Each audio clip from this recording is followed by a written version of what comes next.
তো আগে পরিস্থিতি ছিল যে নির্বাচনটা কবে নাগাদ হবে, নির্বাচন হবে না এরকম কোনো তথ্য আসলে আমাদের জানা ছিল না। যারা অন্তর্বর্তী সরকারে আছেন তারা কখনো বলেছেন যে নির্বাচন হবে না, এরকম কথা বলেননি। আবার বিএনপি অর্থাৎ প্রধান যে দলটি, তাদের অভিযোগও এরকমটা ছিল না যে সরকার নির্বাচন দিতে চায় না। অভিযোগ ছিল নির্বাচন দিতে দেরি করছে, ফের আছে এখানে কথার মধ্যে। তো এই বৈঠকটার মধ্য দিয়ে মোটামুটি একটা তারা যে রোড ম্যাপ শব্দটা বলে, আমরা একটু রোডও দেখছি একটু ম্যাপও দেখছি। তো এটা তো একদিকে ইতিবাচক, অর্থাৎ বেশি কথন বা অতি কথনের মাত্রা হয়তো বাড়তে পারে এর মধ্য দিয়ে আমরা আশা করেছিলাম।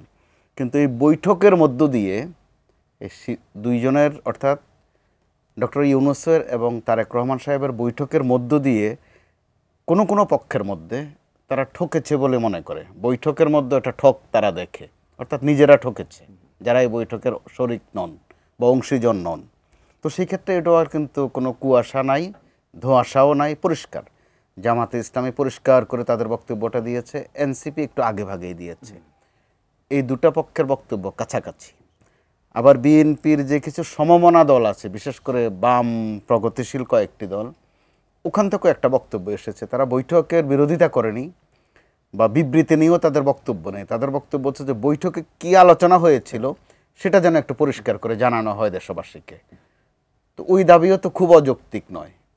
আবার তারেক রহমান আর ডক্টর ইউনূস তো প্রতিপক্ষও নন বা ভিন্ন জগতের কেউ নন যে খুব একটা গোপন বৈঠক অথবা গোপন বিষয় ছিল, তা নয়। তো সেটা জানানো যেতে পারে। তো আবার একটু একটু করে কিন্তু জানাও হয়ে গেছে, বৈঠকের তথ্যও জানা হয়েছে, ফুটেজও তো আমরা দেখেছি। তো সেই ক্ষেত্রে এই নিয়ে কোনো ধোঁয়াশা না থাকাই ভালো।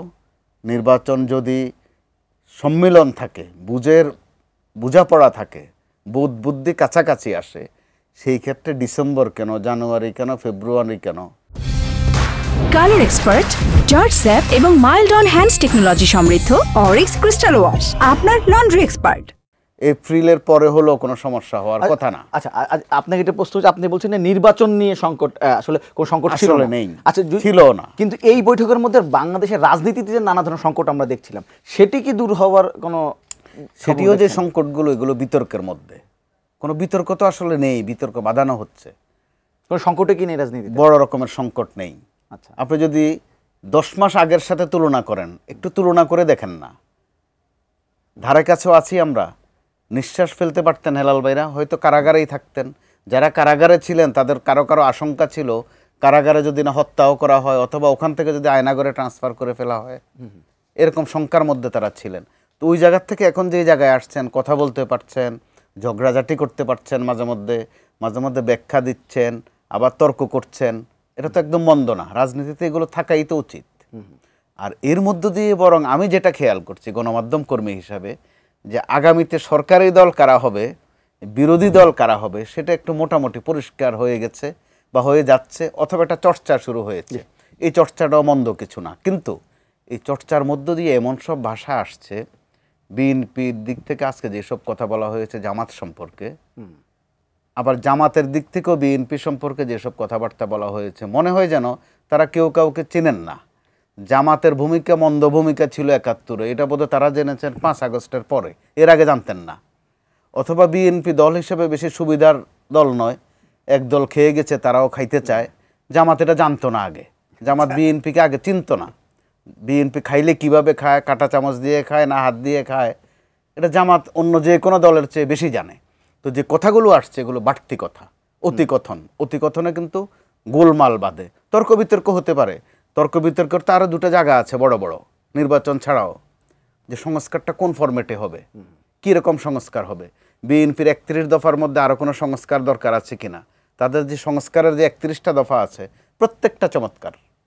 এখন যে বিভিন্ন কমিশন থেকে সংস্কারের প্রস্তাবগুলো আসছে কাছাকাছি, হয়তোবা সময়ের ব্যবধানে একটু সংস্কার করা লাগতে পারে। জামাতও তো সংস্কারের বিরোধী নয়। আবার জামাত অথবা বিএনপি দুই দলের কেউই কিন্তু বলছে না এখনও যে আওয়ামী লীগ যেহেতু বিতাড়িত হয়েছে, আমরা এখন আওয়ামী লীগের মতো একটা দিনের ভোট রাতে করে ফেলি, আসনটা একটু ভাগাভাগি করে নেই, আমি ডামি সাজিয়ে আমরা সবাই, এরকম নির্বাচন কেউ চাচ্ছে না। কিন্তু প্রতিদ্বন্দ্বিতা করতে চাচ্ছেন তারা, বিষয়টা একদম পরিষ্কার। কিন্তু গোলমাল বাজছে তাদের কথার ভাষায়। এই কথার ভাষা নিয়ে